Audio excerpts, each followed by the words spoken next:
ক্যালিফোর্নিয়ায় এমন আগুন লাগিয়েছে আমার আল্লাহ, একটা চিঙ্গারি। আজকে আমি গাড়িতে আস্তে আস্তে শুনছিলাম, মিডিয়াওয়ালারা বলছে শুধুমাত্র 160 কিলোমিটার গতিতে একটা ঝড় দিয়েছে, শুকনো এলাকা, গাছের ঘষা লেগে না হলে পাথরের ঘষা লেগে একটা আগুন ধরেছে। সেই একটা চিঙ্গারি আজকের হিসেব বলছে এখনো আগুন লিবাতে পারেনি। আমেরিকার ফোর্স 70,000 গাড়িকে লাগানো হয়েছে আগুন লিবাতে, 70,000 আগুন লিবানো গাড়ি লাগানো হয়েছে। 75,000 ফোর্স নেমে গেছে আগুন লিবাতে। কয়েকশো হেলিকপ্টার আর যুদ্ধ বিমান লেগেছে, সমুদ্র থেকে পানি তুলছে আর পানি ঢালছে আগুন লিবাবার জন্য। গোটা হলিউড পুড়ে ছাই হয়েছে। এখন আমেরিকার সমীক্ষায় বলেছে 4.5 লাখ কোটি সম্পত্তি পুড়ে ছাই হয়েছে। আল্লাহর কাছে সুপার পাওয়ার ও ঘুটনা টেকে দিয়েছে। এরপরে হিসেব জুড়তে হবে মুমিন দিকে যে সমস্ত পাওয়ারটা আল্লাহর হাতে আছে, যার কাছে পরমাণু তার কাছে নেই। কথাটা বুঝতে পেরেছেন না?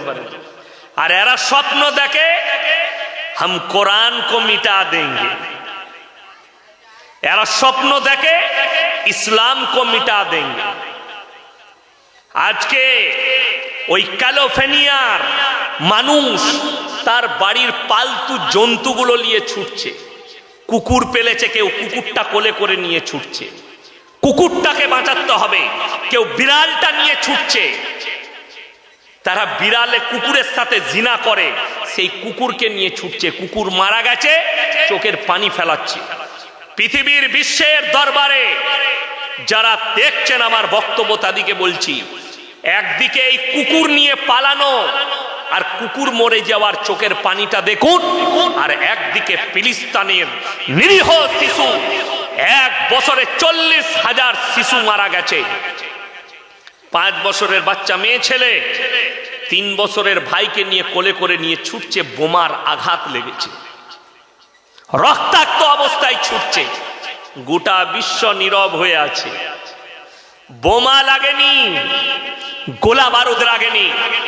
বিশেষজ্ঞরা বলছে পৃথিবীতে হিরোশিমা নাগাসাকিতে অত ক্ষতি হয়নি যতটা ক্ষতি হয়েছে এই আগুনের দ্বারা। একটা চিঙ্গারি পরমাণু থেকেও খতরনাক ক্ষতি হয়েছে। বিল্ডিং এর পর বিল্ডিং, বড় বড় আর্টিস্টদের বাংলো পুড়ে ছাই হয়েছে। ভারতের আজকে 2টো আর্টিস্টের নাম শুনছিলাম, দুজনার ঘর আছে পুড়ে ছাই। একটা প্রিয়াঙ্কা চোপড়া নাকি, আর একটা নোরা ফাতেহি ড্যান্স করে, নাংটা মেয়ে, তাদের দুজনার বাড়ি ছিল, পুড়ে ছাই হয়ে গেছে। কুদরতের কাছে ঘুটনো টেকে দিতে হয়েছে। আজকে সবাই নিয়ত করুন, ভালো মন্দের মালিককে, ইজ্জতের মালিককে আল্লাহ।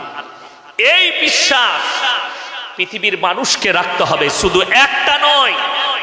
আল্লাহ রাব্বুল আলামিন দুটো বালা মুসিবত দিয়েছে। এক হচ্ছে আগুন, আর একটা রাজ্যে দিয়েছে ঝড়ের ঝোঁকা। খালি বরফের ঝড় এসছে, বাড়ি ঘর গাড়ি সব ঢেকে গেছে, রাস্তাঘাট ব্লক, জীবন ব্যবস্থা স্টপ হয়ে গেছে। সামান্য বরফের ঝড়ে যদি আল্লাহ তোমাদের জীবন ব্যবস্থা রুখে দেয়, সামান্য আগুনের চিঙ্গারি যদি তোমাদের জীবন ব্যবস্থা রুখে দেয়, জেনে রেখে দাও যেদিন আমার আল্লাহ তাণ্ডব করবেন কিয়ামতের। কোরআন শুনিয়েছি, ইদাস সামাউন ফাতারাত ওয়া ইদাল কাওয়াকিবুন তাতারাত ওয়া ইদাল বিহারু ফুজ্জিরাত। আসমান আর জমিনকে ফাটিয়ে চৈচাল্লা করে দেব, সমুদ্রকে উতলে দেব। সেই দিনে পৃথিবীর অবস্থাটা কেমন হবে একবার ভেবে চিন্তা করে দেখুন, আপনাকে সিজদায় পড়তে মন। আমি এখনো বয়ান শুরু করিনি, আমি খালি ভূমিকা টানছি। এটা আমি আপনাদেরকে আল্লাহ চিনাচ্ছি।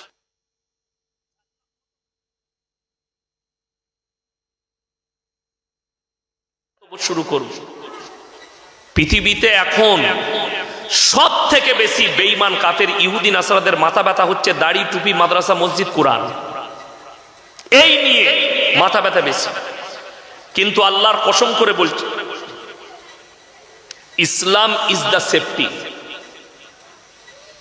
ইসলাম এমন ভাবে এসছে, আমরা মনে করি যে ইসলামটা নামাজ, রোজা, তসবিহ, তেলাওয়াত, হজ, যাকাত এর মধ্যেই সীমিত। ইসলাম বুঝে আসেনি। মাথা থেকে পা পর্যন্ত পরিপূর্ণ জীবন ব্যবস্থার নাম হচ্ছে ইসলাম। পরিপূর্ণ জীবন ব্যবস্থা, আপনার চলাফেরা, উঠা বসা, খাওয়া দাওয়া, ব্যবহার, আখলাক, চরিত্র, সবটার নাম ইসলাম। আপনি নামাজ পড়লেন, জিনা করছেন, আপনি ইসলাম পান। আপনি নামাজ পড়ছেন, বারাসাত বাজারে গিয়ে লটারির টিকিট কাটছেন, আপনি ইসলাম পাননি। আপনি কি পেয়েছেন? আমাদের দেশের মুসলমান মনে করে আমি গরুর মাংস খাই মানে আমি মুসলিম। আমাদের দেশের মুসলমান মনে করে আমি মুসলিম ঘরে জন্ম নিয়েছি মানে মুসলমান। কে বলল তোমাকে যে তুমি মুসলিম ঘরে জন্ম নিলে মুসলমান হওয়া যায়? তোমার মতো 100টা হারামখোর জন্ম নিয়েছে মুসলমান ঘরে, কাফের, মুশরিক, বেঈমান। আমি কলকাতায় প্রমাণ দিয়ে যাব। তসলিমা নাসরিন মুসলিম ঘরে জন্ম নিয়েছে না হিন্দু ঘরে? কথা বলে না? মুসলিম ঘরে। তাকে মুসলমান বলা যাবে? বলা যাবে। পাশে কলেজ আছে তো, কলেজের স্টুডেন্টরা হয়তো শুনছে, অনেকজন অনেক শিক্ষিত মানুষ মনে করে তসলিমা নাসরিন একজন স্পষ্টবাদী লেখিকা। তারা কান খুলে শুনে যান, বইটার নাম লজ্জা। বইটার নাম কি বললাম? লজ্জা। লেখিকা হচ্ছে তসলিমা নাসরিন। এই বইটা পড়ে দেখে নিবেন, এই বইয়ের মধ্যে তসলিমা নাসরিন লিখেছে, আমি আমার মাকে আমার চাচার মশারিতে দেখেছি। সে নিজে লিখেছে। আচ্ছা, যার জন্ম যার চাচা দিল সে বৈধ সন্তান না অবৈধ? অবৈধ। তাহলে তসলিমা নাসরিন হারামের আওলা। আর এই বইটা পড়ার পরে যে শিক্ষিত বলবে তসলিমা নাসরিন একটা স্পষ্টবাদী, জানতে হবে তারও জন্মের ট্রাভেলটা ঠিক এরকমই আছে। ওই জন্য আমাকে সবাই দাওয়াত দেয় না, আমার কথা ইঞ্জেকশনের মতো ফুটে যায়। আমি এমনি গাল খাওয়া বক্তা, আর আমি পরোয়া করি না। আমি কালকে বসিরহাটের কাছে ছিলাম, জায়গাটা কোন কি নাম গো যেখানে ছিলাম? স্বরূপনগর। কালকে ছিলাম। আমি কালকে বলেছি, শোনো, ফেসবুকে গালি দেওয়া খুব সহজ, ঠিক কি না? খালি লেখে ছেড়ে দিয়া, ইয়াসিন হারাম করে, এটা লেখে খালি ছেড়ে দিয়া। কিন্তু বাপের হিম্মত থাকলে স্টেজে এসে কোনোদিন গালি দিবি, তবে দেখব।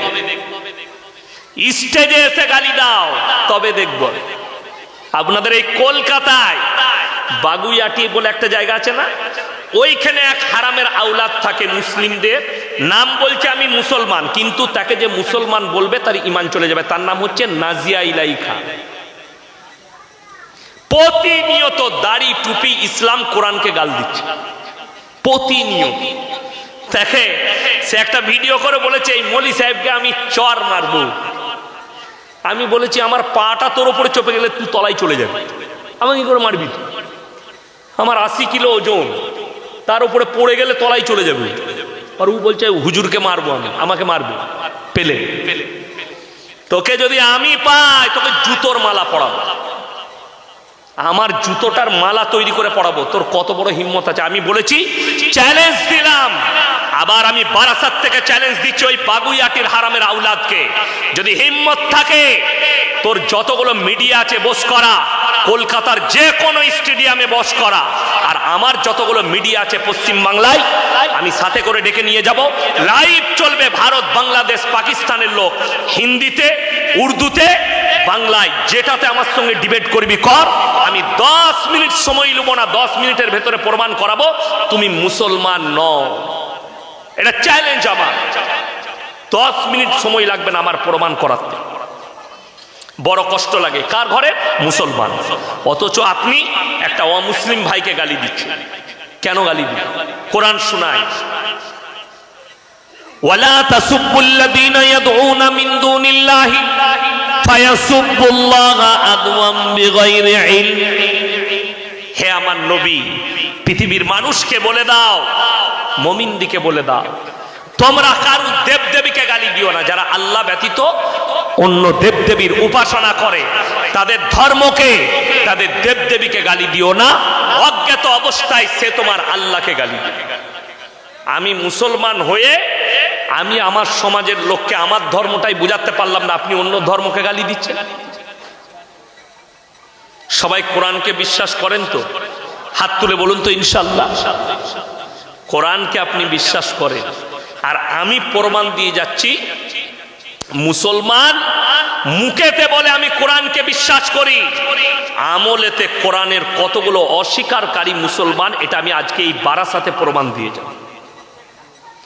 কোরআন এমন এক মুকাদ্দাস কিতাব, আল্লাহর আসমানি কিতাব, আপনি অবাক হবেন।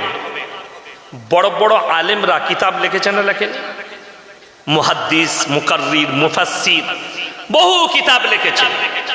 ভারতের একজন এমন আলিমে দ্বীন আছেন জিনার লেখা আরবি কিতাব মক্কা মদিনার ইউনিভার্সিটির সিলেবাসে আছে। জোরে বলুন না সুবহানাল্লাহ। তিনি অন্য কেউ নন, লখনৌ উত্তরপ্রদেশ লখনৌ নাদওয়াতুল উলামার প্রতিষ্ঠাতা মোল্লা আলমিয়া সাহেব নদভী রহমতুল্লাহ আলাইহি 4000-এর বেশি কিতাব লিখেছেন। 4000 কিতাব লিখেছেন। একটা পৃথিবীর মনীষীকে বার করে দেখিয়ে দেন 4000 বই কে লিখেছে।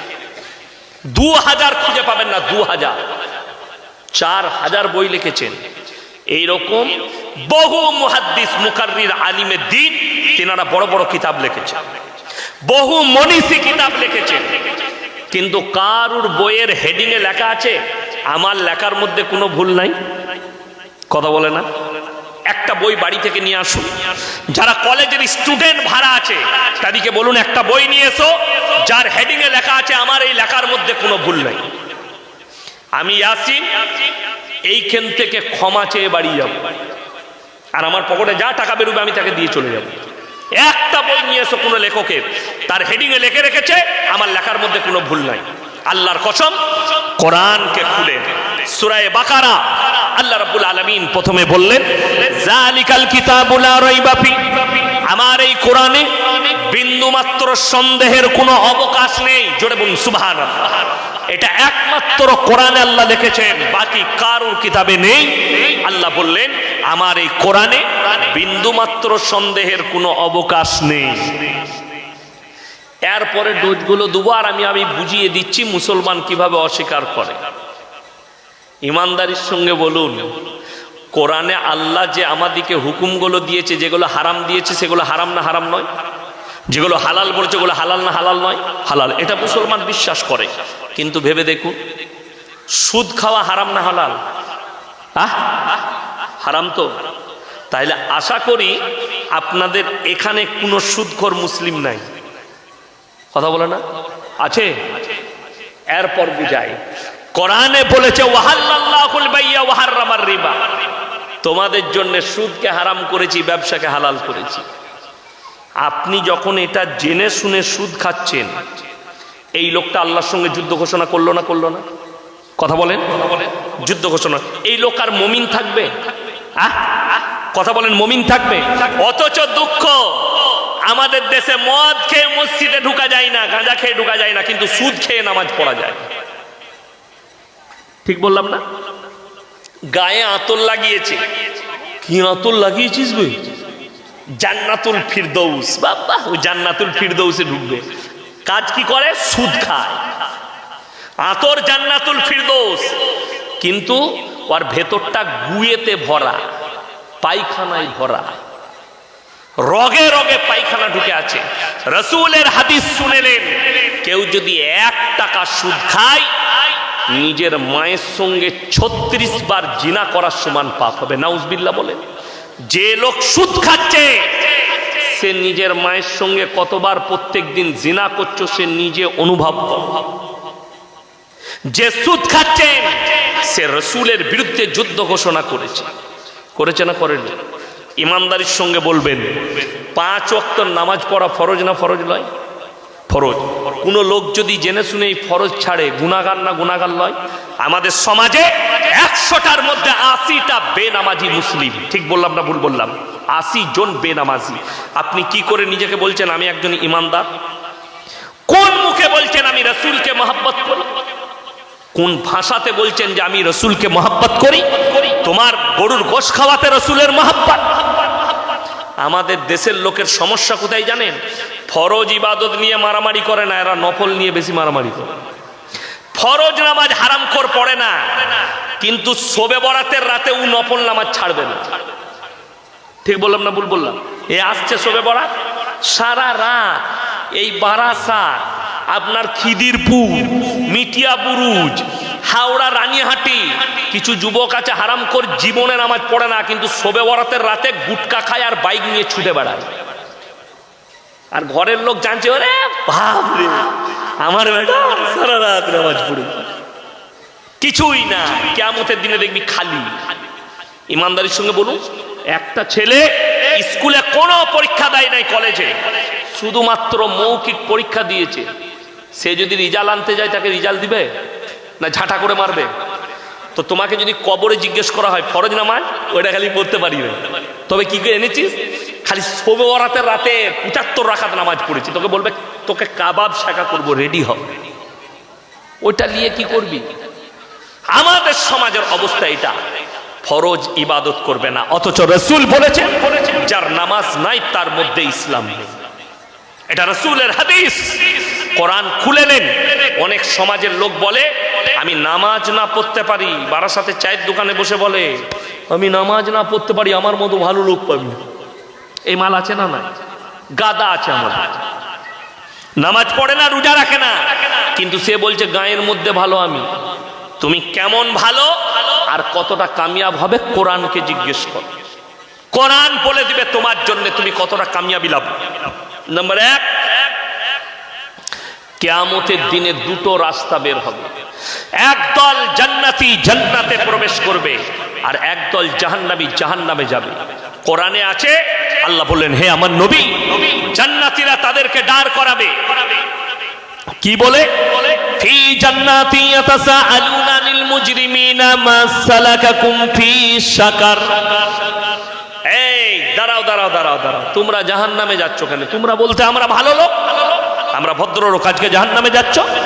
তাদের 1 নম্বর উত্তর হবে ক্বালু লাম নাকু মিনাল মুসাল্লিন, আমরা মুসল্লি নামাজি মুসল্লিদের মধ্যে ছিলাম না, আল্লাহ তাই আমাদেরকে জাহান্নামে পাঠিয়েছে।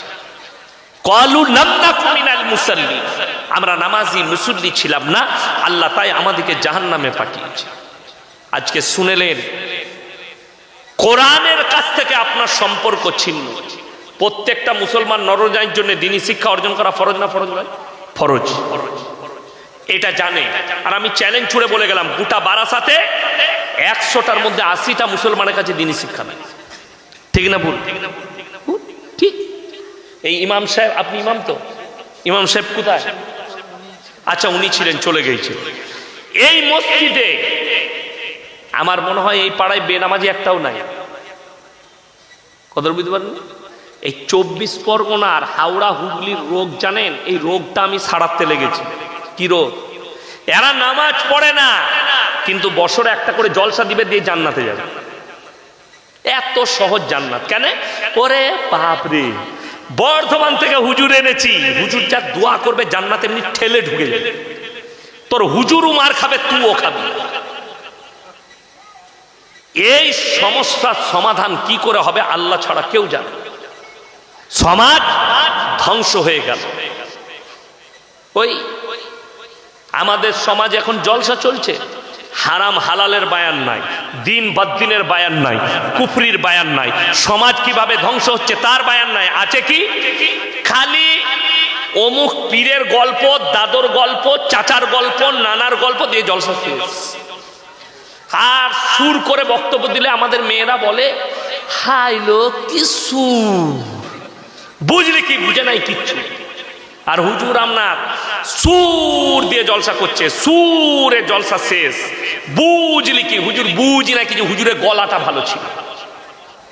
ওই কিছু হুজুর বেরোইছে হারামখোর, 2 ঘন্টা বায়ান করছে, 1 ঘন্টা গজল পড়ে কাটিয়ে দিচ্ছে। গজল পড়ে কাটাচ্ছে। সমাজ গজলের দ্বারা কি পাবে? সমাজ গল্পের দ্বারা কি পাবে? আমার আব্বা কিভাবে আলেম হয়েছে আমি ওই গল্প শোনাতে আসবো আপনাকে? ওই গল্প শোনানো আমার প্রয়োজন নাই। আমার আব্বার জন্য তারুফ করিয়ে দিলেন আমার আগের বক্তা, ইনি মোল্লা শওকত আলী সাহেবের ছেলে। এর থেকে বেশি আর কিছু না, আর কিছু জানার প্রয়োজন নাই।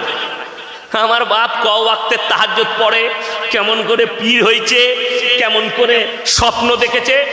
ওই স্টেজ এটা লোক দিকে বোঝাবার।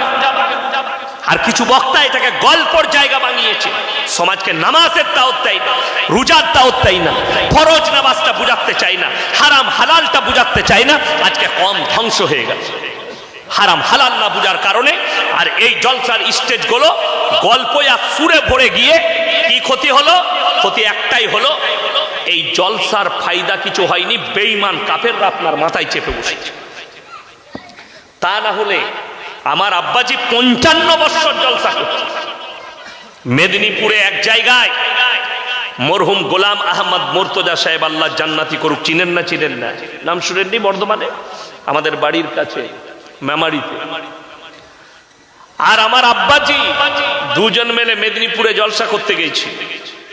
কিছু ভণ্ড পীরের লোকরা বেরিয়ে জেনারেটর ভেঙে দিয়েছিল, স্টেজ ভেঙে দিলে এদের বক্তব্য শোনা যাবে না। মাঠে মাঠে 15 কিলোমিটার হেঁটে গিয়ে ট্রেন ধরে দুজন বর্ধমান গিয়েছিল। 15 কিলোমিটার পায়ে করে হেঁটে গিয়েছিল স্টেশনে, বায়ান করতে দেয়নি। কেন?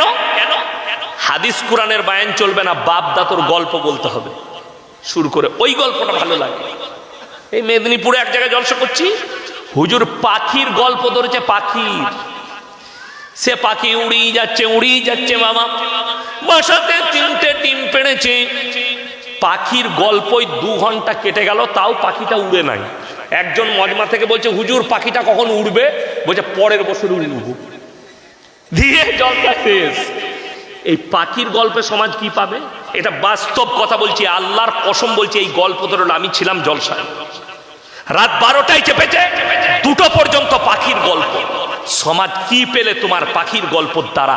তাকে বলতে পারলে না যে নামাজের গুরুত্ব কতটা, রোজার গুরুত্ব কতটা, হারাম হালালের গুরুত্ব কতটা।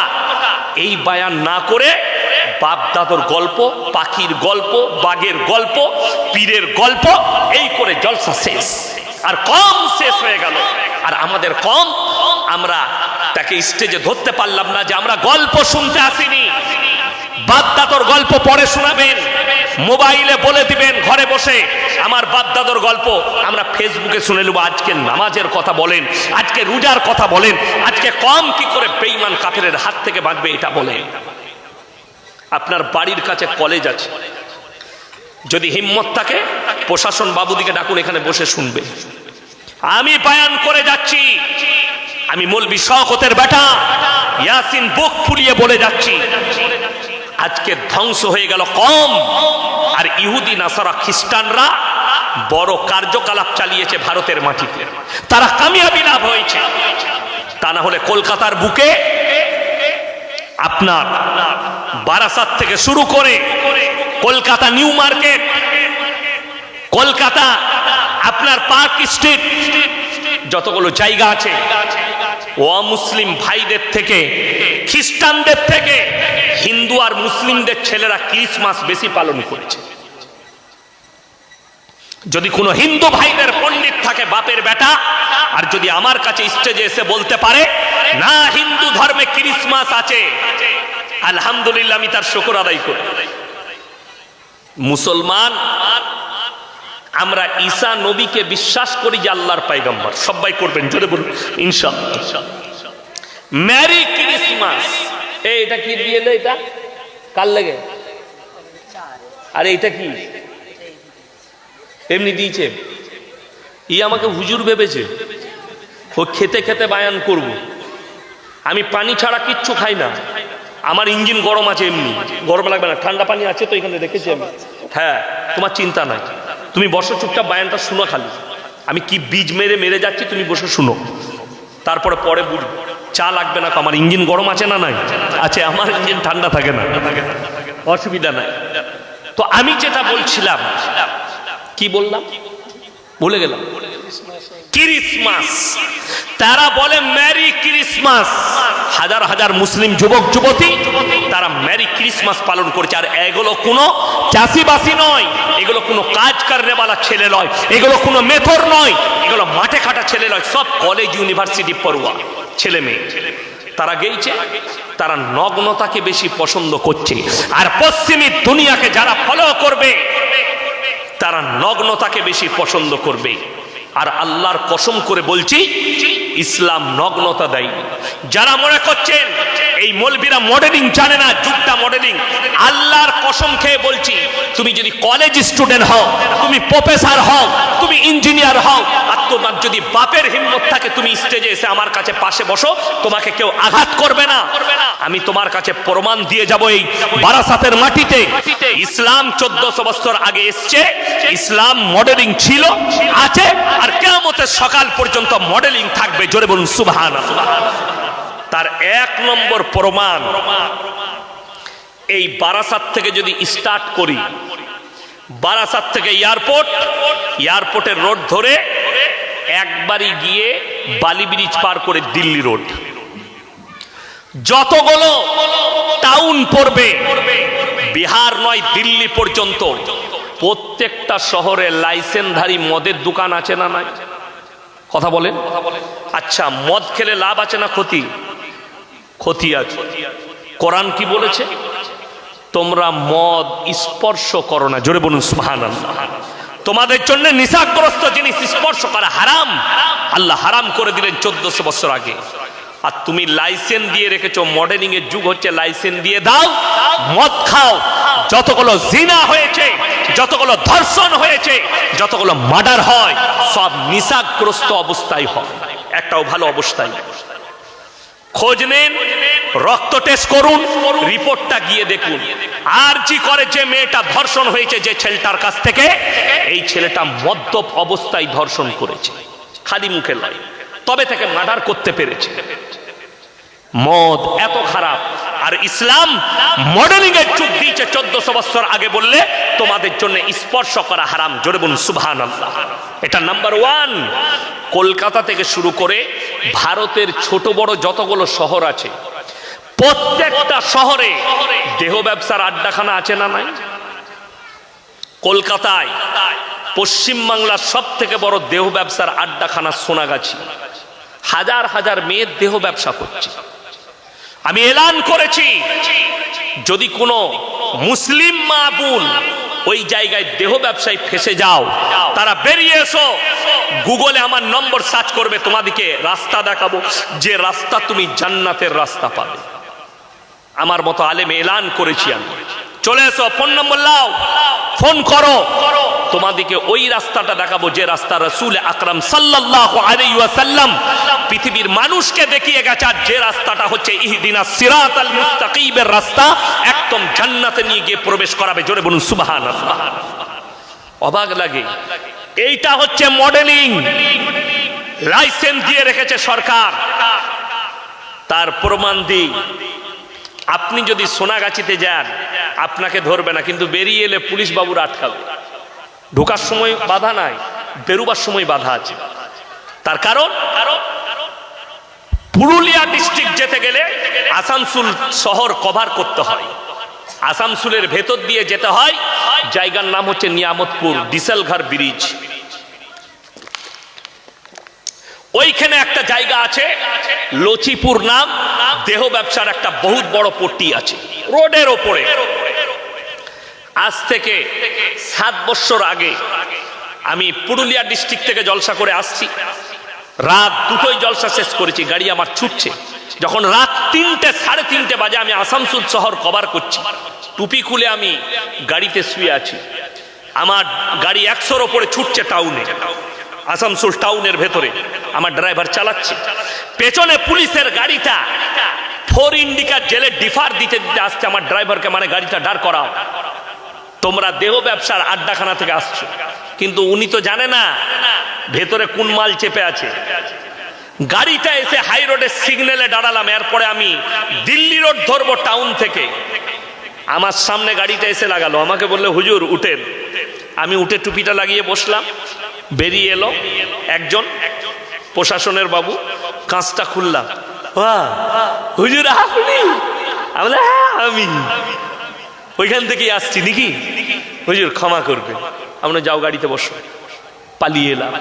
সে দেখলে এটা একজন মোল্লা সাহেব। যতগুলো গাড়ি পার হয়, ঢোকার সময় বলছে লাইসেন্স দিয়ে আছে, বেরোনোর সময় আপনাকে আটকিয়ে টাকা আদায় করবে। এর থেকে ভালো বাইরে থেকে তালাটাই মেরে দিয়ে যেন ভেতরে কেউ ঢুকতে না পারে।